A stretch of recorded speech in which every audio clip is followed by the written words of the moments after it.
வணக்கம். பரபரப்பு மீடியா செய்திகளுக்காக நான் நிரோஷன். ஐரோப்பாவில் ரஷ்ய நீர்மூழ்கி கப்பல்களின் நடமாட்டங்களை ட்ராக் பண்ண நேட்டோ 13 கப்பல்களை அனுப்பியுள்ளது.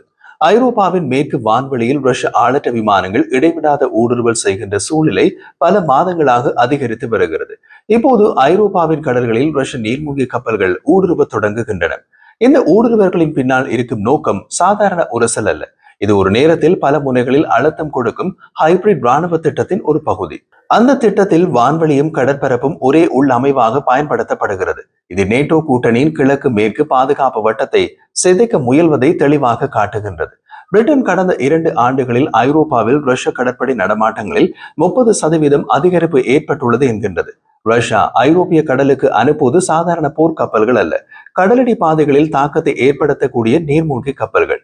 அந்த நீர்மூழ்கி கப்பல்கள் எந்த நாடும் அடிக்கடி கண்காணிக்க முடியாத உள்கட்டமைப்புகளை முக்கியமாக குறிவைக்கின்றன.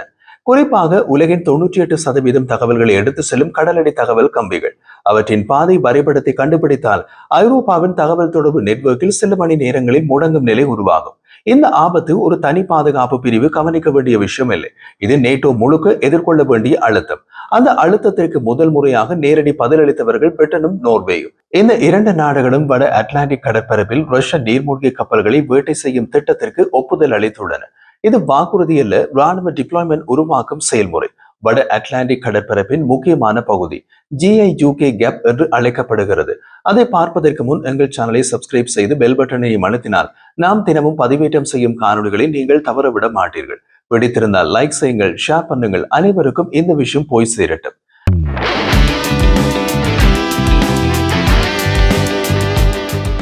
கிரீன்லாந்து, ஐஸ்லாந்து மற்றும் பிரிட்டன் இடையே உள்ள இந்த பகுதி ரஷ்ய கடற்படைக்கு ஒரு சுரங்க வழி. இந்த வழியை கட்டுப்படுத்தினால் ஐரோப்பா அமெரிக்க கடல் இணைப்பின் பாதுகாப்பு நிலை உயர்கின்றது. ஆனால் இந்த வழியை திறந்துவிட்டால் ரஷ்யாவின் நீண்ட தூர குரூஸ் ஏவுகணைகள் அட்லாண்டிக் பல பகுதிகளுக்கு சென்றடையும். ஆகவே GIUK கேப் பாதுகாப்பு பொறுப்பு மிக உயர்ந்த நேட்டோ ராணுவ பிரிவுகளுக்கு ஒதுக்கப்பட்டுள்ளது. பிரிட்டன் டைப் 26 வகை 8 கப்பல்களையும் நோர்வே 5 கப்பல்களையும் இந்த பகுதியில் இயக்கும் திட்டத்தை அறிவித்துள்ளன. இந்த 13 கப்பல்களும் ஒரே வகை திறன்களுடன் கட்டப்படும். இது லூனா ஹவுஸ் அக்ரிமெண்ட் என்ற ஒப்பந்தத்தின் கீழ் உருவாக்கப்பட்ட ஒரே வடிவமைப்பு. இந்த கப்பல்கள் உடனடியாக கடலில் செல்லாது. 2020களின் இறுதியில் அல்லது 2030களின் ஆரம்பத்திலேயே இது சாத்தியம். அதன் கட்டுமானத்திற்காக இங்கிலாந்து 10 பில்லியன் பவுண்ட்ஸ் மதிப்புள்ள ஒப்பந்தத்தை நோர்வேக்கு வழங்கி உள்ளது. ரஷ்யாவின் கடல் நடவடிக்கைகளை கண்காணிக்க இந்த டைப் 26 கிளாஸஸ் மிக பொருத்தமானது. இதில் மிக துல்லியமான சோனார் தொகுதிகள் நீர்மூழ்கி கப்பல் வேட்டை திறன் மிக உயர்த்துகின்றன. ரஷ்யா தற்போது கடலிலேயே மட்டும் செயற்படுவதில்லை, வான்வெளியிலும் தொடர்ந்து நேட்டோ நாடுகளை ஊடுருவ முயல்கின்றது. எஸ்டோனியாவில் அமெரிக்க ராணுவ தளம் அருகே ரஷ்ய ஆளற்ற விமானங்கள்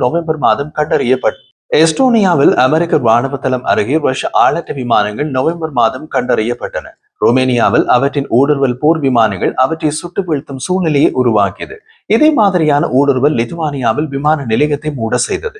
இந்த அனைத்து நடவடிக்கைகளும் ரஷ்யாவின் கலப்பின போர் முறை என்ற பகுதியில் தான் வருகின்றன. இதன் நோக்கம் நேட்டோ பாதுகாப்பு அமைப்பை ஒரே நாளில் அல்ல, ஒரு தொடர்ச்சியான அச்சுறுத்தல் நிலையில் வைத்திருப்பது. இதன் மனோ தத்துவம் என்ன? ஒரே நாளில் ஒரு அதிரடி தாக்குதல் தேவையில்லை, ஆனால் அனைத்து நாட்களிலும் சிறு சிறு அதிர்வுகள் செறிந்தால் முடிவின் பெரிய உள்குழப்பம் உருவாகும். புட்டின் ஐரோப்பாவுடன் போர் செய்ய விரும்பவில்லை, ஆனால் அவர்கள் தொடங்கினால் இப்போதே தயார் என்றார். இது அவர் கடந்த பல ஆண்டுகளாக செய்யும் வளமையான எச்சரிக்கை. அந்த எச்சரிக்கை உயிர்ப்புடன் இருக்க வேண்டும் என்றால் தொடர்ச்சியான ஊடுருவல் முயற்சிகள் இருக்க வேண்டும். அதுதான் தொடர்கின்றது. பிரிட்டிஷ் பாதுகாப்பு செயலாளர் ஜான் ஹீலி கடந்த மாதம் ஜான்டர் என்ற ரஷ்ய உளவு கப்பலை நேரடியாக எச்சரித்தார். அந்த கப்பல் பிரிட்டிஷ் கண்காணிப்பு விமானம் மீது லேசர் எலிமினேஷன் செய்த சம்பவமும் நடந்தது. பிரிட்டனின் எச்சரிக்கை, நாங்கள் உங்களை பார்க்கின்றோம், நீங்கள் என்ன செய்கின்றீர்கள் என்பது எங்களுக்கு தெரியும் என்ற நேரடியான வரியுடன் முடிந்தது. இது ஒரு அரசியல் உரை அல்ல, இது ஒரு ராணுவ தோரணை மாற்றம். ரஷ்ய நீர்மூழ்கி கப்பல்கள் வடக்கு அட்லாண்டிக்கில் மட்டுமல்லாமல் பேரன்ஸ் கடல், நார்வேஜியன் கடல், கிரீன்லாந்து கடல் ஆகிய 3 கடல்களிலும் அதிக ஆழத்தில் நகர்கின்றன. இந்த கடல் நடமாட்டம் ரஷ்யாவின் வடக்கு கப்பல் தொகுதி வரிசைப்படுத்தல் என்ற வடிவில் பல மாதங்களாக தொடர்கின்றது. ஆர்டிக் பகுதியில் பனிப்போர்க்கால பாதைகள் மாறியதற்கு பின் புதிய கடற்பாதைகள் திறக்கப்பட்டுள்ளன. பனி குறையும் போது நடக்கும் இந்த மாற்றத்தை ரஷ்யா ராணுவ வாய்ப்பாக பயன்படுத்துகின்றது.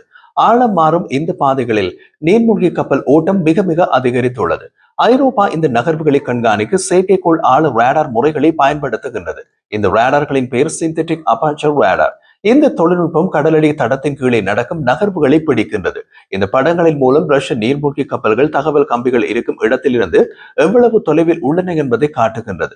பிரிட்டனும் நோர்வேயும் உருவாக்கும் டைப் 26 கப்பல்களில் இருக்கும் டைப் 20872 அரை சோனார் அமைப்பு யாசின் எம் போன்ற ரஷ்ய நீர்மூழ்கி கப்பல்களை நீண்ட தூரத்தில் கண்டறிவதற்கான உயர்ந்த கருவி. இந்த ஒருங்கிணைப்பு திட்டத்தில் ஆளற்ற நீர்மூழ்கி கப்பல்கள் முக்கிய பங்கு பெறுகின்றன.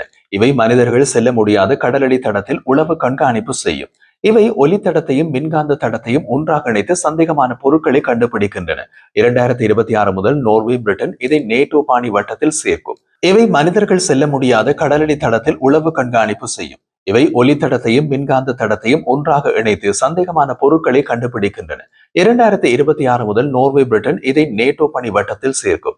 நேட்டோ ஒரு நேரடி போருக்கு பயப்படுவதில்லை. ஆனால் சின்ன சின்ன அதிர்வுகளுக்கு மீண்டும் மீண்டும் பதிலளிக்க வேண்டியிருப்பது சோர்வு நிலையை ஏற்படுத்துகிறது. ரஷ்யா இதைத்தான் கோலாகலமாக பயன்படுத்துகிறது.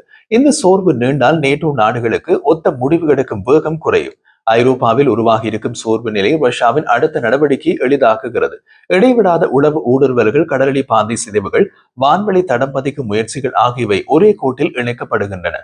அந்த கோட்டின் நோக்கம் ஒரு முழு பாதுகாப்பு வலயத்தை தளர்த்துவது. இந்த சோர்வின் நடுவே வட அட்லாண்டிக் பாதுகாப்பை பலப்படுத்தும் நடவடிக்கை எடுக்கப்படுகிறது. ஆனால் அதற்கு கடல் மேல்மட்ட கப்பல்கள் மட்டும் போதாது. கடலடி தடத்தையும் கண்காணிக்க வேண்டியது அவசியம். உலகின் பெரும்பாலான தகவலை எடுத்து செல்லும் கடலடி கம்பிகளில் இடைஞ்சல் ஏற்பட்டால் சில மணி நேரத்தில் ஐரோப்பா முழுவதும் தகவல் செயல்பாடு சிதையும். ரஷ்யாவின் உதவி கப்பல்கள் இந்த பாதைகளை வரைபடம் போடக்கூடிய திறனை கொண்டுள்ளன. ரஷ்ய கப்பல்களை கண்காணிக்க சோனார் மட்டும் போதாது. காந்த தடம், அழுத்த அலை, நீர்மட்ட தடம் ஆகிய அனைத்தையும் சேர்த்து செயல்படுத்தும் பல அடுக்கு கண்காணிப்பு தேவை. இதைத்தான் பிரிட்டன் மற்றும் நோர்வே இணைந்து வட அட்லாண்டிக்கில் செயல்படுத்துகின்றன. இந்த பில்டப் ஐரோப்பாவின் தடுப்பு சமநிலையை மீண்டும் உருவாக்கும். 13 டைப் 26 கப்பல்களின் வட அட்லாண்டிக்கு சென்றால் ரஷ்ய நீர்மூழ்கி கப்பல் நடமாட்டங்கள் 24 மணி நேரமும் கண்காணிக்கப்படும். இதன் பொருள் தெளிவானது. நேட்டோ அடுத்த தசாப்தத்தில் உலகின் மிக அதி உயர் அழுத்த ராணுவ வட்டாரமாக மாறும். ரஷ்யா அந்த வட்டாரத்தில் தன் நிலையை உயர்த்த தயாராக உள்ளது. பிரிட்டன், நோர்வே அதே வட்டாரத்தை தடுக்க தயாராக உள்ளன. இந்த வட்டாரத்தில் நடக்கும் ஒவ்வொரு நடைமுறையும் இரு பக்கங்களையும் அடுத்த நிலைக்கு தள்ளும். இது ஒரு நீண்ட கால அழுத்த நிலைநிறுத்தல் போட்டி. அந்த போட்டியின் ஆரம்பமே இன்று வட அட்லாண்டிக்கில் தொடங்கியுள்ளது.